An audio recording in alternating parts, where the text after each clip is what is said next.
ప్రతి నెలలాగే ఈ నెల కూడా ఆగస్ట్ నెలలో ఏ ఏ రాశుల వారికి ఎలా ఉండబోతున్నాయి, గత నెలలో కంటే ఈ నెలలో కొంచెం బెటర్గా ఏమైనా చేంజెస్ వచ్చే అవకాశాలు ఉన్నాయా ఏంటి అని అడిగి తెలుసుకోవడానికి ఈరోజు మనతో పాటు ప్రముఖ ఆధ్యాత్మికవేత్త ఆస్ట్రాలజర్ ఆర్బి సుధా గారు ఉన్నారు. అడిగి తెలుసుకుందాం. నమస్తే. నమస్కారం అమ్మ. ఎలా ఉన్నారు మేడం? ఫైన్ మేడం, ఈ ఆగస్ట్ నెలలో అయినా సరే ఏ ఏ రాశుల వారికి ఎలా ఉండబోతుంది అంటారు? రాశి ఫలితాలు మాట్లాడుకునే ముందు ఎప్పుడులాగే మనం గోచారం మాట్లాడుకోవాలి. సో గ్రహస్థితి ఎలా ఉందో ఫస్ట్ ఆగస్ట్లో చూద్దాము. సో బేసిక్గా ఏంటంటే శని మహారాజు ఏంటంటే లాస్ట్ మంత్ అనుకోండి, లాస్ట్ మంత్ అంటే జూలై ఎండ్కి ఆయనేమో రిట్రోగ్రేషన్లో ఉన్నారు. సో ఇది ఈ ఇయర్ ఎండ్ వరకు రిట్రోగ్రేషన్లో ఉన్నారనమాట. అంటే ఏంటి ఎక్కడున్నారు, మీనంలో ఉన్నారు. తర్వాత మనకి జూపిటర్ ఎగ్జాల్టేషన్ పొజిషన్లో ఉన్నారు. అంటే జూపిటర్ గురుగ్రహం అన్నిటికన్నా చాలా బెనిఫిట్, అంటే ఏంటి మంచి రిజల్ట్స్ ఇచ్చే ఒక గుడ్ బెనిఫిట్స్ ఇచ్చే గ్రహం కింద మనం చూస్తాము. ఆయన ఏంటంటే మనకి ఇప్పుడు చూసామంటే కంబషన్లో ఉన్నారు. ఆయన 13th ఆగస్ట్కి కంబషన్ వెళ్ళిపోతుంది. అంటే సన్ కూడా ఉన్నారనమాట. ఎక్కడ ఉన్నారు? కర్కాటకంలో. సో సన్ ఏంటంటే ఎక్కడ మూవ్ అవుతున్నారు? ఆయన ఓన్ హౌస్కి మూవ్ అవుతున్నారు. ఎప్పుడు 17th ఆగస్ట్కి అనమాట. తర్వాత మనం చూసామంటే మెర్కురీ రిట్రోగ్రేషన్లో ఉన్నారు. ఆయన కూడా డైరెక్ట్ అవుతున్నారు. ఆయన దిగుతున్నారు అనమాట. అంటే డైరెక్ట్ అయ్యి దిగడం అనేది జరుగుతుంది ఎప్పుడు 5th ఆగస్ట్కి. ఎక్కడికి? మనకి మిథునం నుంచి మనకి కర్కాటకానికి దిగుతున్నారు అనమాట. రాహు కేతువులు మనం చూసాము అంటే రాహు ఏమో మనకి కుంభంలో ఉన్నారు, కేతు ఏమో మనకి తెలుసు మనకి సింహంలో ఉన్నారనమాట. మనం మాట్లాడుకోవాల్సింది శుక్రగ్రహం. శుక్రుడు ఏంటంటే మనకి 1st ఆగస్ట్కి మనకి కన్యకి వెళ్తున్నారు అనమాట. సో బేసిక్గా ఇది గ్రహస్థితి. మళ్ళీ ఇంకో ప్లానెట్ మనం మాట్లాడుకోవాల్సింది ఏంటంటే కుజగ్రహం. కుజుడు ఏంటంటే మనం చూసాము అంటే 2nd ఆగస్ట్కి మిథునానికి వెళ్తున్నారు అనమాట. ప్రస్తుతం ఆయన ఉన్నది ఏంటంటే వృషభంలో ఉన్నారు. సో ఇది గ్రహస్థితి. అండ్ ఆల్సో మనకి ఎప్పుడు మాట్లాడుకుంటాం ఏలినట్స్ అని ఎవరికి ఉందని.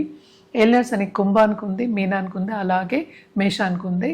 కానీ రిట్రోగ్రేషన్ మూలన ఏమవుతుందంటే మనకి కొంతవరకు మకరం కూడా కొంతవరకు ఎఫెక్ట్ అయ్యే ఛాన్సెస్ ఉన్నాయి. అలాగే మనం చూసామంటే కుంభం కొంచెం ఎక్కువ ఎఫెక్ట్ అయ్యే ఛాన్సెస్ ఉన్నాయి అన్నమాట. కానీ మోస్ట్ ఇంపార్టెంట్ ఈ మంత్లో జరిగే విషయం ఏంటంటే మనకి జూపిటర్ అంటే గురుగ్రహం ఎగ్జాల్టేషన్ అండ్ ఆల్సో ఫుల్ పవర్తో ఉంటుంది ఆగస్ట్ 13 తర్వాత. అలాగే సన్ అంటే ఏంటి సూర్యుడు ఓన్ హౌస్కి వెళ్తున్నారు అనమాట. మనకి బుధుడు యాక్చువల్గా రిట్రోగ్రేషన్లో ఉన్నప్పటికీను మనకి ఏంటంటే మిథునం నుంచి మనకి కర్కాటకానికి వెళ్తున్నారు. అంటే ఓన్ హౌస్ నుంచి ఆయన దిగుతున్నారు అనమాట. సో జూపిటర్ కలయిక మెర్కురీతో ఉంటుంది. సో కొంతవరకు మనం చూసామనంటే కమ్యూనికేషన్స్ ఫీల్డ్లో ఉన్న వాళ్ళకి చాలా బ్రహ్మాండంగా ఉంటుంది. బిజినెస్ ఫీల్డ్లో ఉన్న వాళ్ళకి కూడా చాలా బాగుంటుందని చెప్పాలన్నమాట. ఎస్పెషలీ కమాడిటీస్ మనం చూసాము అంటే చాలా పైకి వచ్చే ఛాన్సెస్ అనేవి మనకి కనిపిస్తున్నాయి అన్నమాట.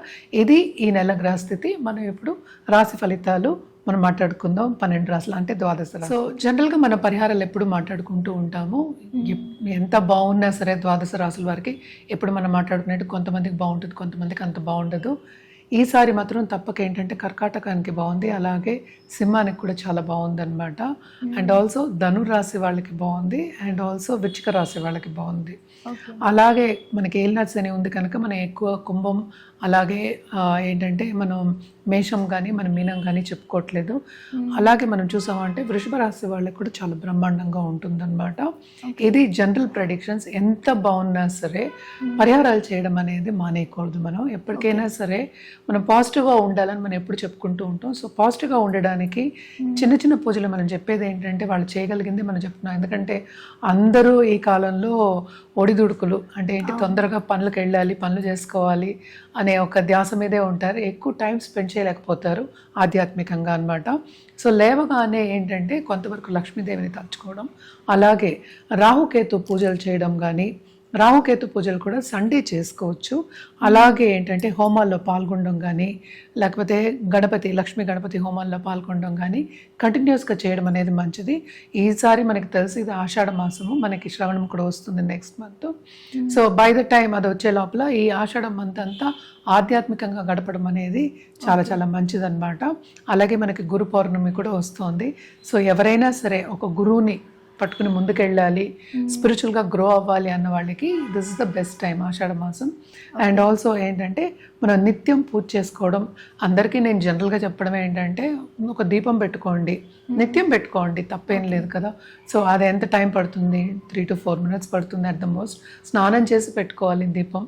దీపం పెట్టుకున్న తర్వాత ఒక 5 నిమిషాలు ఏ దేవతనైనా మీకు నచ్చిన దేవత అంటే కుల దేవతలు ఉంటారు, అలాగే ఇష్ట దేవతలు ఉంటారు, ఎవరినైనా సరే కొలవడం ఒక 5 minutes కొలవండి. చాలా చాలా మంచిది. అంటే పనికి వెళ్ళే ముందు చాలా మంచిది వాళ్ళకి. అండ్ ఆల్సో ఇవన్నీ ఏంటంటే మనం జనరల్ ప్రిడిక్షన్స్ మనం ఎప్పుడు మాట్లాడుకునేటట్టు కలర్స్ ఉంటాయి, అలాగే మన రుద్రాక్ష కూడా మాట్లాడుకోవచ్చు అనమాట. బట్ ఎప్పటికైనా సరే దేవి పూజలు చేసే వాళ్ళకి చాలా బాగుంటుంది.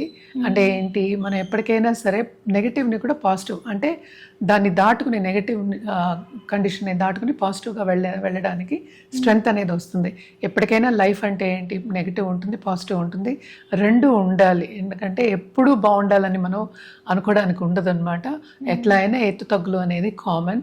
సో ఒక్కొక్క రాశికి ఎలా ఉందో చూసి వాటికి మళ్ళా జనరల్ పరిహారాలు మనం మాట్లాడుకోవచ్చు. ఏదైనా సరే వ్యక్తిగత జాతకం మీదే ఆధారపడి ఉంటుంది. మనం మాట్లాడుకునేది ఏంటి, రాశి వారిగా మాట్లాడుకుంటున్నాం. ఎందుకంటే 12 రాశులు అని చెప్తాం. రాశి అంటే ఏంటి, చంద్రుడు ఎక్కడున్నాడో దాన్ని రాశి అని పరిగణిస్తాం అనమాట. సో దాంట్లో కూడా మళ్ళీ భేదాలు ఉంటాయి. అంటే ఏంటి, నక్షత్రాలు ఉంటాయి, పాదాలు ఉంటాయి, మళ్ళీ ఏంటంటే మనకేంటంటే రాశి ఉంటుంది. రాశి అంటే భావం కూడా మనం చెప్పుకోవాలన్నమాట. దాంతోపాటు వింశోత్తరి దశ సిస్టమ్ అవన్నీ ఉంటాయి. అంటే ఇప్పుడు పీరియడ్ ఏం జరుగుతుందో అవన్నీ దాన్ని బట్టి ఏంటంటే వ్యక్తిగత జాతకం పరిగణించుకుంటే దాన్ని బట్టి మన రెమెడియల్ మెషర్స్ ఏంటంటే కరెక్ట్గా ఇవ్వడం అనేది జరుగుతుందన్నమాట. సో ఎప్పటికైనా సరే మనం ఫస్ట్ వ్యక్తిగత జాతకం అనేది పరిశీలించుకోవడం మంచిది. ఏదైనా వాళ్ళకి కావాలి అంటే కనుక రుద్రాక్ష ఇవ్వడం కానీ, జెమ్ స్టోన్ ఇవ్వడం కానీ, లేకపోతే ఒక పూజ చేయడం కానీ, జపాలు కూడా మనం చేయించగలము. ఇవన్నీ కావాలి అంటే కనుక ఎవరైనా సరే కింద స్క్రోల్ అయ్యే నెంబర్కి సంప్రదించవచ్చు. మేడం, ఆగస్ట్ నెలలో సింహరాశి వారికి ఎలా ఉండబోతుంది అంటారు? ఎస్పెషల్లీ జాబ్ పరంగా ఎలా ఉండబోతుంది అంటారు? వీళ్ళకి కెరీర్ మాత్రం చాలా బాగుంది. జనరల్గా కూడా అదృష్టవంతులనే చెప్పాలన్నమాట. అంటే అదృష్టం అంటే ఒక్కొక్కరికి ఒక్కొక్కటి ఉంటుంది. అంటే ఏంటి, కొంతమందికి డబ్బు కావాలి, కొంతమందికి కెరీర్ కావాలి, కొంతమందికి పొజిషన్ కావాలి. సో తప్పక ఏంటంటే వీళ్ళకి బాగుంటుంది. ఎందుకంటే ఈ రాశికి అధిపతి second half of this month ఈ రాశికి వచ్చేస్తున్నారు, కేతు కూడానే ఉన్నారు. సో తప్పక స్టాక్ మార్కెటింగ్ ట్రేడింగ్ చేసేవాళ్ళు కానీ, లేకపోతే ఫైనాన్షియల్ ఇన్స్ట్రుమెంట్స్లో ఉన్న వాళ్ళకి కానీ, ఇన్వెస్ట్మెంట్ రంగంలో ఉన్న వాళ్ళకి కానీ సడన్గా డబ్బు వచ్చే సూచనలు కనిపిస్తున్నాయి. అండ్ ఆల్సో అదొకటి కాకుండా వీనస్ మనకి సెకండ్ హౌస్కి వచ్చారంటే కన్యలో ఉన్నారనమాట. ఆయన థర్డ్ లార్డ్ అయినప్పటికీ క్రియేటివిటీ పెరుగుతుంది. At the same time creative రంగంలో ఉన్న వాళ్ళకి, బిజినెస్ చేసే వాళ్ళకి, ఆన్లైన్ బిజినెస్ చేసే అందరికీ బాగుంటుంది. ఎందుకంటే 7th కూడా రాహు ఉన్నాడు. So plus support of sun. So గుర్తింపు అనేది వస్తుంది. సో గుర్తింపు రావాలంటే నువ్వు పని చేయాలి. సో హార్డ్ వర్కింగ్ మంత్ కింద మనం సింహరాశి వాళ్ళకి చెప్పుకోవచ్చు అనమాట. తప్పక బిజినెస్ అనేది విస్తరిస్తుంది, చాలా బాగుంటుంది. కానీ ఖర్చులు ఏంటంటే కాన్స్టెంట్గా ఉంటాయి. ఎందుకంటే 12వ ఇంట్లో మనకి జూపిటర్ ఉన్నారు. సో వీళ్ళకి కూడా ఏంటంటే అదృష్టం ఉన్నప్పటికీ మనం చూసామంటే ఖర్చులు అనేవి చాలా ఎక్కువ కనిపిస్తున్నాయి. ఎందుకంటే రాబడి ఉంటే కానీ పోబడి లేదు కదా. సో మనం ఉంటేనే ఖర్చు పెట్టగలం. సో తప్పక ఏంటంటే కొత్త బిజినెస్ చేసే వాళ్ళకి, ఎస్పెషలీ ఫుడ్ బిజినెస్ చేసే వాళ్ళందరికీ కూడా కొంతవరకు లాభం వచ్చే ఛాన్సెస్ ఈ మంత్లో second half of this month మనకి కనిపిస్తున్నాయి అన్నమాట. అలాగే ఏంటంటే పొలిటికల్ రంగంలో ఉన్న వాళ్ళకి కూడా కొత్త స్కీమ్స్ తేవడం కానీ, అండ్ ఆల్సో పొజిషన్ కొంచెం మెరుగుపడడం కానీ, గుర్తింపు రావడం కానీ మనకి ఎక్కువ కనిపిస్తుంది అనమాట. సో కెరియర్ పాత్ మాత్రం చాలా బాగుంది. ఫైనాన్షియల్గా మాత్రం ఏంటంటే ఇట్ ఇస్ ఎ కాన్స్టెంట్. అంటే ఏంటి, అటు వచ్చింది ఎందుకు వెళ్ళిపోతుందో తెలియదు, ఖర్చులు అనేవి అట్లా ఉంటాయి అన్నమాట. సో కొంతవరకు వీళ్ళు ఏంటంటే హెల్త్ మీద ధ్యాస పెట్టడం అనేది వెరీ వెరీ ఇంపార్టెంట్. ఇంకోటి సూచన వీళ్ళకి చెప్పవలసింది ఏంటంటే లాంగ్ టర్మ్ ఇన్వెస్ట్మెంట్ చేయడం అనేది మంచిది. ఈ నెలలోనే నాకు మొత్తం లాభం రావాలి, లేకపోతే క్రయ విక్రయాలు చేసేసి మొత్తం నేను గణించేయాలి అనుకోవడం అనేది నాట్ రైట్. ప్లస్ పాయింట్స్ ఉన్నాయి, మైనస్ పాయింట్స్ కూడా ఉన్నాయన్నమాట. అలాగే మనం చూసాము అంటే సంచారం 11th మంచి సంచారం జరుగుతూ ఉందన్నమాట. అంటే మార్స్ ఈ రాశికి మోస్ట్ ఇంపార్టెంట్. మనం ఎప్పటికైనా చెప్పాలి అంటే కనుక అంటే 9th లార్డ్ సంచారం 11th జరుగుతోంది కనుక తప్పక ఫైనాన్షియల్ సిచ్యువేషన్ ఇంప్రూవ్ అయ్యే ఛాన్సెస్ మనకి కనిపిస్తున్నాయి. అలాగే 11th లార్డ్ ఓన్ హౌస్లో ఉన్నారు, ఆయన 12th దిగుతున్నారు. సో అటు లాభం వస్తుంది, అటు ఖర్చు కనిపిస్తుంది అనమాట. అండ్ ఆల్సో మనం చూసాము అంటే కనుక వీనస్ సెకండ్ హౌస్లో ఉన్నారు. ఇవన్నీ ఏంటంటే లక్ష్మీ యోగాలు ఉన్నాయి. కానీ ప్లసెస్ అదే అంటున్నా, అటు ప్లసెస్ ఉన్నాయి, అటు మైనసెస్ ఉన్నాయి. కొంతవరకు అంటే శ్రమ పడినందుకు వాళ్ళకి తగిన ఫలితం అనేది మనం చెప్పుకోవచ్చు అనమాట.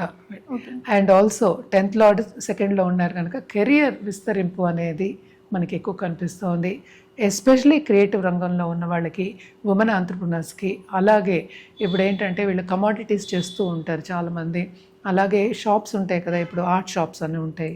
అలాగే ఏంటంటే పర్ల్స్ లేకపోతే ఎనీ జెమ్ స్టోన్స్ ఇలాంటి వాళ్ళందరికీ తప్పక బాగా లాభాలు వచ్చే ఛాన్సెస్ ఎక్కువ కనిపిస్తున్నాయి.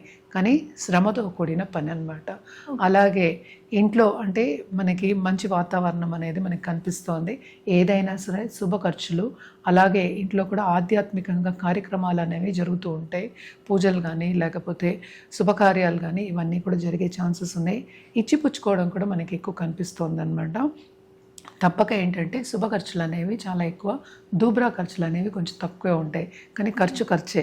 సో సేవింగ్ మెంటాలిటీ అనేది తెచ్చుకోవడం అనేది వెరీ వెరీ ఇంపార్టెంట్. సేవింగ్స్ రావడానికి కూడా కొంతవరకు టైం పడుతుంది, especially second half of this month అని మనం చెప్పుకోవాలి. అండ్ దాంపత్య జీవితంలో కూడా కొంతవరకు అనుకూల పరిస్థితే ఉంటుంది, కొంతవరకు ఏంటంటే అండర్స్టాండింగ్ నేచర్ అనేది ఉంటుందన్నమాట. అండ్ ఆల్సో మనకి పార్ట్నర్షిప్ బిజినెస్లో కూడా తప్పక కొత్త పార్ట్నర్ వచ్చే ఛాన్సెస్, అలాగే పార్ట్నర్షిప్ బిజినెస్ విస్తరించే ఛాన్సెస్ మనకి కనిపిస్తున్నాయి.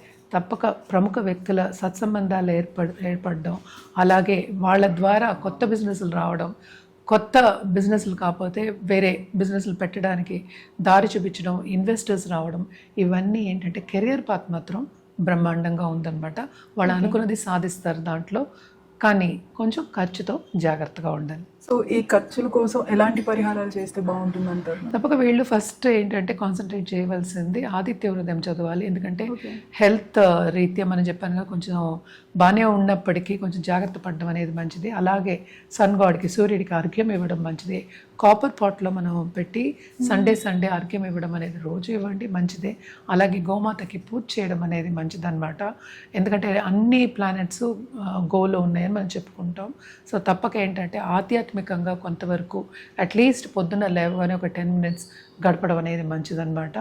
అండ్ మనం కలర్స్ విషయానికి వస్తే కనుక తప్పక వీళ్ళు ఆరెంజ్, అలాగే దాంతోపాటు సిల్వర్ వేసుకోవడం అనేది చాలా చాలా మంచిది. తప్పక వీళ్ళకి ఏంటంటే విమెన్ సపోర్ట్ అనేది ఎక్కువ ఉంటుందన్నమాట. అట్ ద సేమ్ టైం వాళ్ళ మూలనే ప్రాబ్లమ్స్ వచ్చే ఛాన్సెస్ కూడా ఉన్నాయి. సో లక్ష్మీదేవికి కంటిన్యూస్గా లేకపోతే శక్తికి పూజ చేయడం మంచిది. అండ్ ఆల్సో రుద్రాక్ష విషయానికి వస్తే కనుక తప్పక వీళ్ళ సప్తముఖి రుద్రాక్ష వేసుకోవచ్చు, అలాగే నవముఖి రుద్రాక్ష వేసుకోవడం అనేది చాలా మంచిది. అండ్ ఆల్సో ఏదైనా సరే జాతక రీత్యా చెప్పడం అనేది జరుగుతుంది, అది జాతకం పరిశీలించుకున్న తర్వాత వేసుకోవడం అనేది మంచిది. అండ్ ఏ రోజు వేసుకోవచ్చు, ఎలా వేసుకోవచ్చు అవన్నీ చెప్పడం జరుగుతుందన్నమాట. సో ఫస్ట్ స్టెప్ ఏంటి, జాతకం పరిశీలించుకోవడం ఎప్పటికైనా మంచిది. ఇవన్నీ మనం మాట్లాడేది జనరల్ ప్రెడిక్షన్స్.